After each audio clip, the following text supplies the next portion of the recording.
The melancholy of a place now sunken under the waters of time. A deep memory from the depths of long ago. Of the roll of waves, of lighthouses and the sounds of seagulls. What did that time really mean at the end of the 1900s, that feeling of the 90s? Were bad times really ahead? What was that tension of the turning point and the feeling of a critical moment towards a new millennium? What does it mean now to be nostalgic for the past we think of as so perfect in comparison? 20 years have gone by, and now this world is changing into that place we feared, but how can we accept that?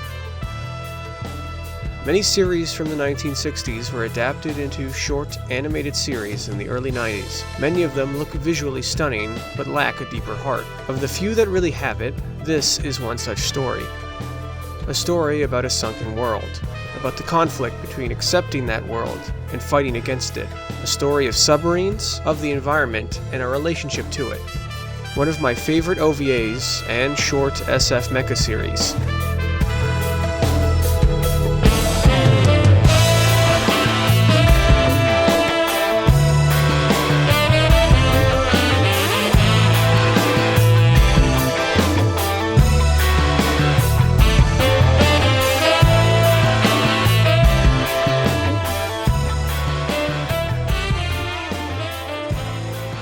I did not watch this series young.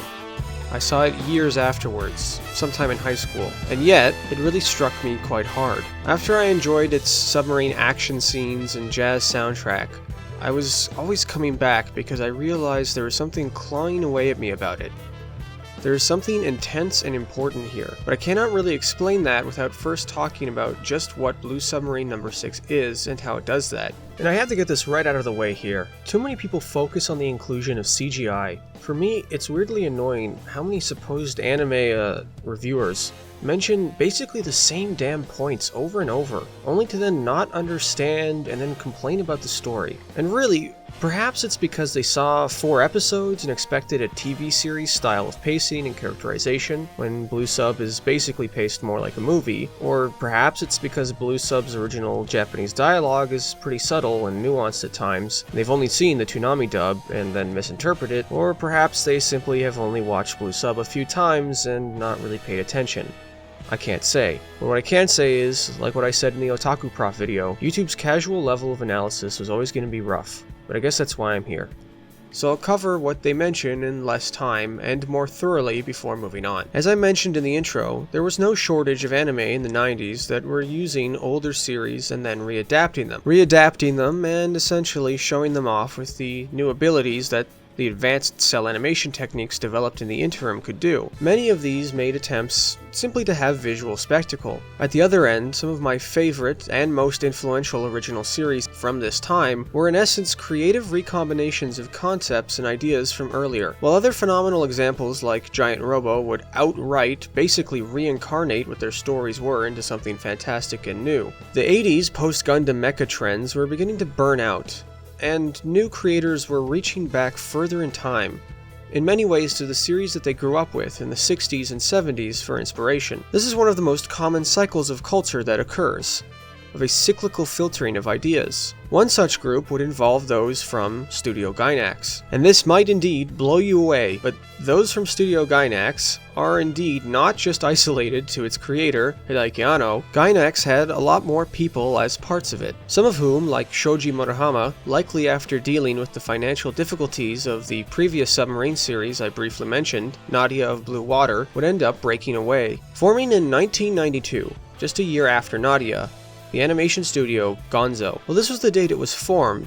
It would not be until some 6 years later, and likely after securing the financial backing, that they would produce their first full OVA, which would be Blue Submarine No. 6. For any studio, their first series is a very big deal. Profitability in itself is not really as important as artistic merit. While later on the studio will do more marketable paycheck type series to pay the bills, with your first, you are putting yourself in the big boys league and saying, here we are, this is what we can do. and as such it's very important to make a good impact with your first impression. For Blue Sub No. 6, it was directed by Mahiro Maeda, who would later be the key animator on Kill Bill 1's flashback sequence. He would also be director, mechanical designer, and character designer on the Second Renaissance Parts 1 and 2 in the Animatrix, and would later do another Gonzo reincarnation of a work I love, Gankutsuo, or The Count of Monte Cristo. For its story, it was written by Hiroshi Yamaguchi. His writing credits here are huge, but in particular he was credited for writing 3 episodes of Evangelion, 16, 22, and 23. Now if you've not seen those 3, or it's been a while and you can't remember, let me refresh you. So yeah, there are some very good ones. And yes, Evangelion, as you probably have guessed, came out in 95 to 96. Hopefully, if you did not realize it before, you should start to be seeing how studios are not in fact one person magically carving shows out of a block of whalebone, but are in fact many people who work on many projects. Returning to Blue Submarine No. 6, you should now see how their visual approach emerged. Gainax was formed by many ambitious and technically proficient animators and artists. So after leaving and forming Gonzo, you can see how they would keep and expand that focus. As Blue Sub No. 6 would be their breakout work, this would be the stage where they would try and make a big statement about their style and direction. The character animation especially is fantastic. It's dynamic and expressive and feels sometimes so true to life, I'm almost certain it had to be partially rotoscope derived for the level of fluid detail. It's a really solid approach and not easy to do. Now the CGI, I love it. Wow, Argonbolt, but look at how janky it is. Shh, quiet. From an objective side, they were on the bleeding edge here. They were trying something very new. And like all experiments, some things don't always age the best. Even within the show's run, we get a sense of them figuring out how and where to use it. The initial more jarring above-water shots are predominantly isolated to episode 1, and considering the 4 episodes were released over nearly 2 years, they had time to go back and refine their techniques, and study what worked. Later on, the underwater shots are basically where the majority of the CG was used, and obviously are going to be more reasonable. Already, the dark and heavy coloration under the waves makes the CGI's shortcomings less obvious. As well, the more dynamic elements like the explosions and imploding bubbles from the torpedo blasts are much simpler to render underwater, and good god, do they do these sequences amazingly well. The submarines are gorgeous, they're dynamic, they're intensive. They really hooked me in the first time I saw this series. They showed an approach to submarines I'd never seen before, and I love the mechanical design of really everything going on here, but we'll come back to that a bit later. Given the time period as well, some of these effects, and even just the attempts at compositing, would have been pretty impressive, considering, within the context of when it came out, our video games only had this level of lighting and visual detail in pre-rendered cutscenes, and even then they had to fit onto compact discs. Blue Sub as well was heavily marketed in Japan as the first fully digital anime, and that's right, I did not even notice this before finding out, but beyond the CG, even the fantastic 2D animation is colored using computer-based digital color palettes, not painted cells. So many studios and shows would struggle with overly bright, washed out, eye-melting computer color so many years later, yet Blue Sub No. 6's tight artistic control, and its artists were so proficient as to make their computer colorization as convincingly rich and dark almost as much as classic 90s cell animation. In the long run, it does ironically show how Gonzo's choice to use CG and total digitization would work out in making Blue Sub a thing that visually stuck in people's minds. I just wish that those same people would also pay attention to the rest of the story as well. Now, as far as me, Argonbolt, the subject goes, I adore it. Once again, I did not see this show as a kid, but growing up I did have, well, this. Reboot! So that nostalgic feeling, that 90s zeitgeist I get from Blue Sub is actually, ironically enough, both from the dark, wonderfully done palettes that soak you in and is still basically one of the closest to 90s traditional cell painted, but also in part due to the early CGI compositing work looking like so much else I grew up with. It dates Blue Sub No. 6 to a certain time and place, but for me it's a very important and weighty time and place. It does not distract me or remove me from the setting, and if anything, it only ingrains me deeper into its atmosphere. This is another aspect I really just want to basically gush about. Blue Submarine No. 6 has this damp, grungy, sickly sweet atmosphere to it I just adore. It's like this weird feedback loop, really. As brief as Blue Sub is, just 4 episodes and about 2 hours of animation, we see a world packed with detail. A society in a world that has been devastated by sea rise. But not in its initial phase. The change that shifted everything has sort of already happened. We can see this and feel this so directly in the almost scrap metal market built on the tops of the now flooded city buildings, or the fishing ships in the harbor, the military base built out of floating superstructures and cranes. In one of my favorite small details, they not only have our real-world ADCAP torpedoes, but because the muskas, the bioweapon whales that are sent after humanity, are covered in a kind of sound-absorbing mucus, and are biological, normal sonar homing is not as effective, so they have chemically homing torpedoes. Likewise, because Zorndyke's forces launch smaller spider crab-like mecha, they have shrapnel torpedoes as well. It's just a few lines, and it only appears in maybe 2 or 3 scenes maximum, but you feel just how long this war has gone on from these details. Or most directly, and perhaps beautifully, the image of the concrete valleys of our old metropolis, now submerged and passed over by these huge submarines and bioweapons. What we are being shown here is the ruins of our normality. If we see a fantastical submarine like the Blue Sub No. 6, just in our ordinary world, we would need something or someone to explain it. It looks so strange. How could it be what it is? A new invention or a breakthrough in science? But when we are instead presented with the context of this whole world, changed dramatically, we feel that balance has been thrown off. We can now accept fantastical things. People, I think in general, have an innate sense of how the world sort of is, but by using visual imagery they can accept how it could be. In Ace Combat 4, we see the massive craters of the Ulysses asteroid disaster. We see the crater besides the flooded Farbanti, and we can just feel how Erusia got to where it is. We can see how a Los Angeles class attack sub would just be casually floating between skyscrapers. When we see the craters, we can accept something like Stonehenge. And it's the same here. I hope you understand I don't literally only mean the fact it was flooded. I mean the fact that we see the scenery of our typical normal everyday life dramatically changed. So now, when we see this dramatic world, we can kind of accept it all the easier. A giant super sub like the Blue 6, which, once again let me say, is a fantastic and neat submarine design, fighting a genetically engineered Muska whale weapon, or that Muska shooting biotorpedo shark organisms, or launching spider crab-like mecha. We can accept these things because we know this world, and the world they exist within, has gone that sideways. And while we're on the subject of the visual side, I think I might as well mention the audio. The Thrill, which I first found out through the series, is a Japanese rock and roll big band, and their sound is fantastic. It's high energy at times, while being also at other times wonderfully grungy. Weirdly enough, this is another thing I have a hard time dealing with. Jazz and submarines, that is so weird. And that people sometimes complain about. And yes, this is something that nobody once said, but I'm going to use it to gush, okay? Because it fits so damn well. I'm going to break down just one song, my favorite, and why it fits with Blue Sub's setting and tone. It's called Norewareta Rondo. You start with this really fucking heavy bass line. And you see, underwater, sound travels faster. And that is why, when I hear that bass line, the deep cycling pattern of the noise, it reminds me of almost listening to a propeller. Then the scratchy points of the electric guitar's reverb. Because high-pitched noises are not absorbed by water as much as lower ones, this is kind of what it sounds like. It sounds like a scratchy sonar return from some strange ping. Then the weight of the probably baritone saxophone comes in, that aching, longing noise, like whale songs. And soon enough you get the louder cries of the trumpets, and the icy stings of the piano piercing through like Arctic sea ice.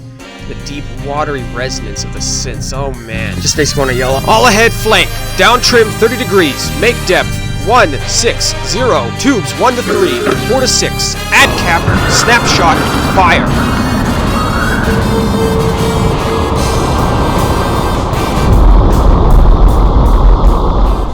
Sorry, the whole damn soundtrack is like that. It's not just rock and roll, big band jazz, it's all that. It's so clearly using all their instruments to not just be jazz, but to be aquatic, to be like the noises of the deep sea. Mina Soka ni Nemura is so smoky and thick with rich atmosphere as the credit song It's a standout track. It fucking sends shivers down my spine every time I listen to it. Like, you do not like this soundtrack? Like, come on. The world got fucked. It's flooding and went to hell. It'll never be like it was. It's melancholic. And you know what is probably one of the most melancholic genres? That's right, it's jazz. Jazz is the music you play when your heart is aching and the whole world of Blue Sub No. 6 is very much aching. It's a musical genre ripe with the sad longing for better times now forever out of reach. So what if it does not fit your bog standard anime orchestra OST expectations? Your expectations suck. Not this OST. It's friggin'... and it's got some soul.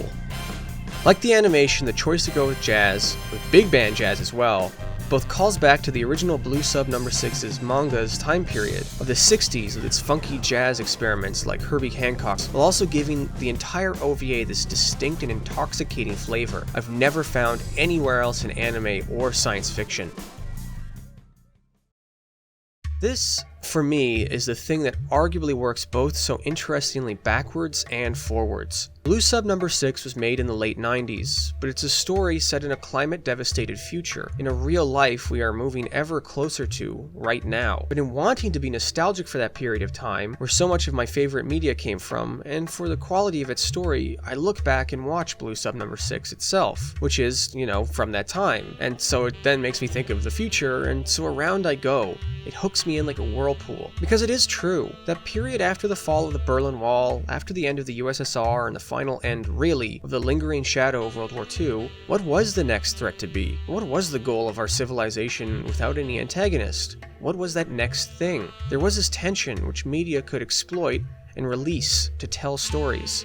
Plenty of disaster movies had fantastical and wondrous destruction, but for me, only Blue Sub No. 6 is this special relationship, this special current which cycles me around. There's so much anticipation for what was going to come, for what was going to happen. And as much as you could argue that the real-life 9/11 and subsequent wars in the Middle East did occur and sort of provide that thing we were dreading, the main thing, the global thing that has been always in the background, was the climate. But here, unlike the dramatic Hollywood disaster movie, where the destruction is nice and fast and sudden, Blue Sub No. 6 kinda undercuts that really. It's already happened. It's already too late, but here humankind has lingered on. Things were already getting so bad that the UN was looking to colonize Antarctica and the oceans with crop production. And that was before Zorndyke, the primary antagonist, created the Musikas, destroyed shipping lanes, and raised the sea level by melting the glaciers, among other things. But that has all already happened, and we'll get to Zorndyke in particular later. The key point I want to focus on in the last bit of this section is really the characters, the main characters, and their special relationship to that environment, to the change the world went through, and the fact they are now the ones living in the after effects of it. All of the central main characters relate back to this relationship. Tetsu Hayami is an ex-submariner. He is grizzled and disenchanted with clinging to the past. He even says as much initially. He's a vulture of the oceans. Having accepted humanity's doomed fate, the fact he's a salvage diver as well means that, pretty bluntly, he picks the bones of the past that people long for beneath the waves as his source of profit. He is someone who has callously come to terms with the destruction of old society and now pulls up its memories for those that don't. And this goes back to what I said in the previous video about Captain Nemo. While the revenge aspect is most often drawn out, Hayami is instead drawing from the thing I mentioned. He's an outsider. Someone who, as a submariner, went out under the waves, and now that those waves have come to human civilization and submerged it, he's now in his element. In contrast, Mayumi Kino. Kino is in a way almost the foil to Hayami. Whereas Hayami accepts that humankind is doomed, Kino is young and angry. She still faintly remembers a nostalgic version of a world before the climate change. She lost her family and she's not ready to let go. In retribution for the world she remembered but she feels was taken from her. We see her frustration in dealing with Hayami the first time, of being frustrated at the fact he's so dismissive and at ease with the apparent destruction he dwells in, and the fact he makes his living from it as well. In a way, she's really a metaphor for how I think most people in society would react to the situation. This comes to a head in episode 1, with Mutio's stranding. Once Hayami agrees to rejoin the Blue Submarine No. 6 and pilots its Grampus, the sub-mech of the series, he ably tears apart the Mutio's spider crab-like machines. But once Mutio ejects and is revealed to be the pilot of these things, Hayami recognizes her as a living humanoid creature, and he saves her. Kino wants to open fire, of course. Mutio is not just the enemy, but her very form is that of a genetic human-fish hybrid. She very literally represents this new world that destroyed and replaced Kino's, and the new race that is inhabiting its flooded oceans. Hayami, however, perhaps because he is a diver, because he has that link with the ocean and the sea, but also because he's a submariner, he's an outsider, does not have that same link with the past world Kino does. Even once he comes on board, Hayami is impressed that Blue Dome, the secret human subbase, was constructed, despite humankind's dwindling resources. But whereas Kino is beaming with pride at the blue fleet therein, and potential to give humankind a future and quote, fix the doom Zorndyke brought down, Hayami is pessimistic. This leads to such a neat scene, the briefing of the Blue Fleet operation. If this was any other straightforward action movie, the protagonist would be getting pumped up or show off how much of a badass he is, and the audience would be getting excited at the challenge that the main character will defeat. But Hayami's just bored. Hayami sees this plan of a retaliatory strike on Antarctica, the nest that Zorndyke rules from, as nothing more than the cycle of destruction continuing. He's so pessimistic he does not believe and that approach will even end the conflict. When Guilford of the American ship Blue Submarine No. 1, the Kobach, confidently talks about attacking Zorndyke, Hayami just is not buying it. Well until Zorndyke hacks into the feed, but once again, we'll get to Zorndyke in a bit. Before that, I think I should mention the other half of this cast really, the genetically engineered chimeras, the Beastmen. Mutio in many ways is part of that inverted pair to Kino and Hayami. She is like Hayami in that, while initially attacking the humans, after she is saved by Hayami, she sees the violence of the conflict that killed her kind and in essence rejects it. She in turn is rejected by her kind for likewise not seemingly carrying this will to destroy humankind. To the Beastmen, humankind represents a race that misused and damaged the Earth to the point of self-destruction. They don't deserve this world. If the humans are fighting out of the sense of setting things right and avenging the past, the Mutio as a race and the Beastmen Zorndyke made are trying to erase it completely. You can see it in a simpler visual parallel between the Blue Submariners raging against Zorndyke during the briefing and the stomping Beastmen ranting over the soon-to-be ambush and destruction of the Blue Dome base. Mutio is thus the parallel to Hayami, and that she is the bridge that exists that makes an alternative to outright mutual destruction possible. This is a really hefty mecha concept that goes all the way back to stuff like Mobile Suit Gundam, where it's the new types. But here, it's even heavier, because it's not some super future, but a sad and very real feeling one. A sunken one. Because of these outsiders, they're not some evolution of humankind. They're just the ones who took the time to realize how things truly were, or were cynical enough to free themselves of the mental case that lets them accept the destruction of their enemy be the only option. As another example, we have Red Spot, who provides an extension of that as well. The Muska were created as a race of bio-submarines, meant to wander the Earth, destroy the ships of humankind, and attack their coastal cities. In what is a massively ironic scene, if you know the history of whaling, we see them destroying oil rigs. But Red Spot was, yes, once again, a mutant or outcast. Unlike the other Muska, which are happy to destroy the race that still, in our time, rather ironically, hunts them to extinction, Red Spot grew tired of this violence. He's a strange prototype who left the others of the herd. Like Hayami and Mutio, he's an outsider, and this is arguably probably why he saves Hayami and sacrifices himself to return him to the Blue Sub No. 6. Now, if Mutio is the opposite to Hayami,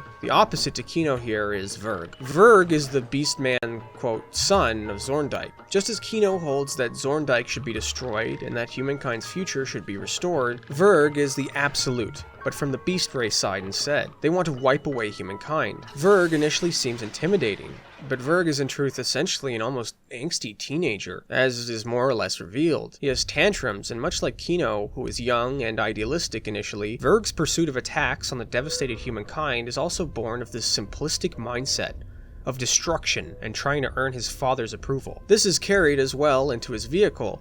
If the Blue Sub No. 6 represents that hope, a chance for a human future, the Nagato Wonder has also returned from the original manga as the opposite. Quite actually, a IGN battleship grafted to the body of a gigantic shark chimera. This thing is for me, like, it's kind of up there with Godzilla for the prize of huge symbolic representation of humanity's self-destructive past come back to haunt it. It even gets nuclear torpedoes later on, just to complete the big fuck you package of humans' dark history of war. Verg and Mutio there are really the Beastmen equivalent. Extremely young and juvenile as a race. They're not perfect. They're kind of flawed in the way humans are, and they kind of form this opposite pair to Hayami and Kino. But through that empathetic bridge, there might be a hope. But in order to understand that, we must finally come to the one who caused Blue Sub No. 6's world, and the core and final element that makes this series so wonderful to me. For years, we've gotten these films and stories about nature, about humans who will eventually, of their own magical understanding, rebuild our relationship with the natural world. To try and condense a very complicated thing, ever since the Industrial Revolution effectively freed us from our dependence on the natural cycles and gave us abundance, and then the realization that combined with colonization and had, well, in a general sense, a kind of bad effect on things, much of Western culture has this blunt reactionary backswing. This is one of the ideas that I feel underpins Western media and science fiction, this idea of nature guilt. It's something I will likely mention later on in other videos, but the solution for the very absolute and stupid Western cultural, almost Judeo-Christian Eden-like science fiction is typically that of something like Avatar. The rejection of the machine war imperialist society with its obvious evils, the acceptance of the natural, harmonious race. It sounds all well and good until you realize it's not a solution really, it's a narco-primitivist fairy dreams. One that quickly shatters when you realize your happy drum circle tree village does not produce enough insulin for your diabetes and you will more or less die of sugar poisoning, or your female family member dies in childbirth, or your child takes a nasty fall and their fractured leg either gets so infected they die right there, or your limited medicine heals them but they're still basically crippled for the rest of their life. Now at the opposite end of that stupidity we have the zombie modernism, the 60s modernism. Don't worry, the Industrial Revolution was bad, but we just didn't do it hard enough. Nuclear energy will save us. Science wasn't to blame. We just need to science harder. Human culture needs to, attain peak convenience. Now smoke your Lucky Strike cigarettes with a smooth yet sophisticated taste, with only half the tar of the typical brand. And this is basically the Hegelian dialectic in action. Our thesis, the triumph of man-machine, all things else be damned. Our antithesis, humans return to some utopian nature garden drum circle setup. And this is where I have since long enjoyed Japanese science fiction and Japanese stories about nature, because it's often way more nuanced. It's often the synthesis. Very famous creators like Hayao Miyazaki have long since been known for that. Miyazaki's approach in things like Princess Mononoke is very direct. The unforgiving power of nature cannot really be an option for humans to go back to. They'd just be ground underneath it. Yet at the same time, humans attempting to dominate nature will overtly end up destabilizing it, perhaps to the point of a systems collapse. And this is where, if you'll forgive me, we finally come back to Blue Sub No. 6.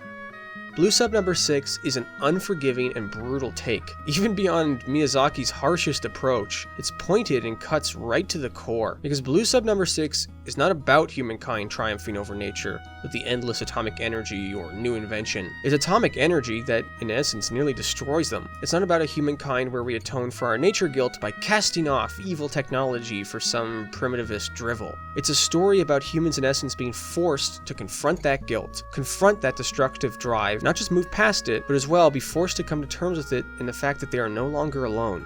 This is where we can finally come to Zorndyke. The first time I watched this show, I felt these scenes were very boring, but it was also because I wasn't really paying attention. I wasn't really listening to what was being said, truthfully. It's slow and specific. It's not a villainous monologue, it's the expression of a very deep philosophy. The original Blue project Zorndyke was attached to, the same project whose ruins we see scattered around the characters as they walk and talk, is just that, a mechanical colonization of Antarctica. A project whose goals were to both terraform Antarctica into a habitable region, while also creating more abundant food types in the form of resistant grains and vegetables. I mean, it seems insane, but a Canadian company recently designed an underwater mining robot to dive down to the seabed and harvest the resource-rich silt at sites such as the Black Smoker chimneys. Even these extremely remote and alien areas of life on our planet, once thought perhaps to be one of the few untouchable by humankind, might now well have to deal with our endless hunger for resources. Zorndyke's story here as well very painfully reminds me of scientists like Norman Borlaug. Borlaug was in essence one of the major reasons the very population of the Earth has increased. Starting in Mexico and later working in India, Asia, and Africa, he helped to develop disease, drought, and pest-resistant strains of wheat and rice. The efforts he achieved are honestly nothing short of miraculous in ending food shortages in multiple entire countries. But as we already know, or you should already have figured out, this alone does not work. The abundance of food alone does not ensure a solution any more than an abundance of highways in Los Angeles made driving fast and time effective. Humans breed more. Our societies and systems within us are always pressured to need more workers, more soldier, more consumption. And to all of this, very respectfully, Zorndyke has a very few simple words.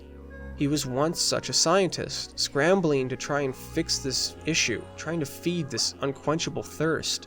But after finding his whole family executed in a mass grave, he kind of broke that. I don't know what country Zorndyke is from, but thinking back to what I mentioned earlier, and to what I mentioned in my Ace Combat Zero video, the spirit of the 90s, that zeitgeist of the memories perhaps of the Rwandan genocide, the ethnic cleansing of the Bosnians, seeing his family dead of a genocidal ethnic cleansing broke that idea of some scientific fix. What was the point of seeking to provide more and more for a species still so seemingly brutal and violent? Even if our technology leaps ahead, if our culture is still this monstrous thing, what's the point? What has been achieved, really?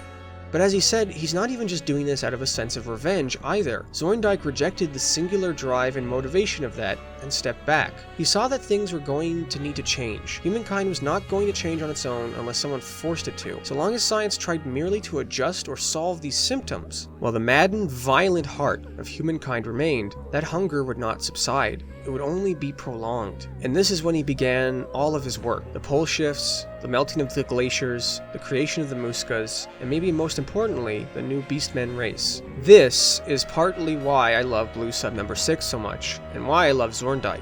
Far from the original manga's more economically motivated villain, he is now the best caliber of antagonist. The one where you can absolutely disagree on their methods, but still feel very sympathetic and see the logic of their actions, understand what motivated them. Zorndyke became an accelerationist, one who believes in speeding up the shifting climate, speeding up climate change, so as to force humankind into accepting its role, accepting the change that must happen, even if it means perhaps billions have to die in the process. And in possibly the second best example of an antagonist who is in Antarctica, creating an I win or I win situation, since Adrian Veidt, Zorndyke reveals the crux of his plan well after there was any chance of stopping it, and he says it all has grown too entrenched. Zorndyke reveals he initiated the pull shift, the final blow that will remove the protective magnetic coating of the Earth, and in essence eliminate the dry land as a living space for humankind, forcing us to extinction, but that specifically as well, he does not have the energy to fully activate it. He used it to antagonize the remaining human military specifically so they would try and nuke the massive terraforming boreholes and magnetic control machines left over from the Blue Project. This is fantastic because it works on two levels really. Not only do nukes represent the most violent of mankind's warlike tendencies and destruction, it also acts as the perfect symbol of the atomic 1950s/60s concept of simply sciencing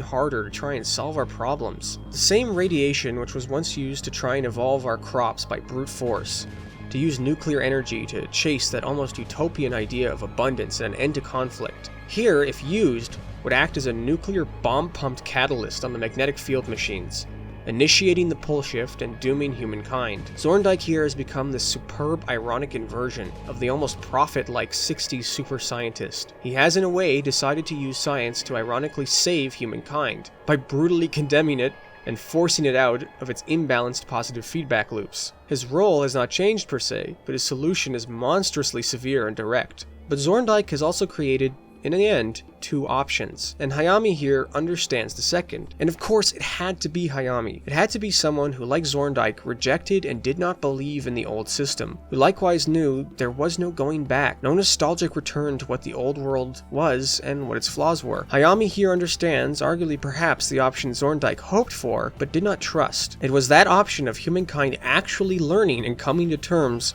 with what Zorndyke had done, and what Zorndyke had started. The very thing Hayami was initially regretful and sad over was the fact that long ago his fellow submariner, Kasuma, tried to basically figure out this same approach to what Zorndyke was really trying to do, before they were unfortunately attacked by Verg. But with that, Hayami still understands. He was put off by Kasuma's apparent death, but his approach was the correct one. And this finale is, I think, the most ingenious element. Zorndyke's master plan was not the rising sea levels, not the forced climate change, not even really the pole shift. It was the creation of the race of the beast humans. As I said in the first video on water, humans occupy the earth, but only submariners really pass into the vast world that is the oceans. Okay, and well, perhaps underwater divers for a short period. What Zorndyke has done here is to balance out humankind with a dual race, one just as flawed, but also perhaps just as capable of advancement or understanding as humankind is. An ocean race, as intelligent as humans, more in touch with the oceans and with nature, who would occupy that wet world that makes up the rest of the 71% of the surface of our world, but not some pacifist, perfect, elf-like, sterile thing. He fully accepts they are young and they need to learn. Their youth is implied, perhaps very beautifully and subtly, through the young beast girl Zorndyke speaks to occasionally. Throughout the series, she is quoting poetry, but it's a very specific reference, and it's a very beautiful one as well. The poems are from the Man-Yoshu. This, in essence, is the earliest recorded group of Japanese waka poetry. It dates back to around 700 AD, but the poems themselves are sometimes much older. Its subjects often are focused on nature and very early Shinto focus. The reason it's so beautiful to me is because it expresses 2 great characters about the Beastmen. One, they're a young race, engineered by Zorndyke. Their culture is still just developing. They're not perfect. But at the same time, like the Man-Yoshu, they do have this stronger direct link to the natural world. I will admit, just explaining this makes me a bit sad, because I really can't do the Man-Yoshu justice. They really are, in an essence, an ichthyosapien to our Homo sapien, a race humans will have to accept and deal with as they no longer have absolute unchallenged dominion over the Earth. This is genius because the rising waters only temporarily would pause humankind for a century or 2, but the second race will force, instead, humans to constantly reconsider our relationship to our world.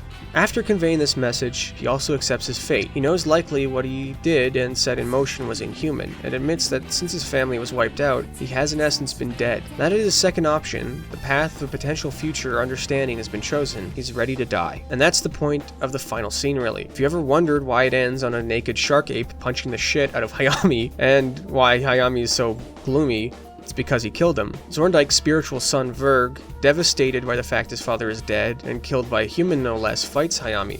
The ending there is really that beautiful summation. Even Verg, a violent, stupid child more or less, does have to regrettably come to terms with the fact that the Beastmen and the humans are in fact not so different. This is that human desire to fight, to destroy our way through a problem, to be triumphant over the world. But that approach to some things just cannot work. Much like hoping science will simply invent us a solution to all our problems, these 2 approaches are not universal.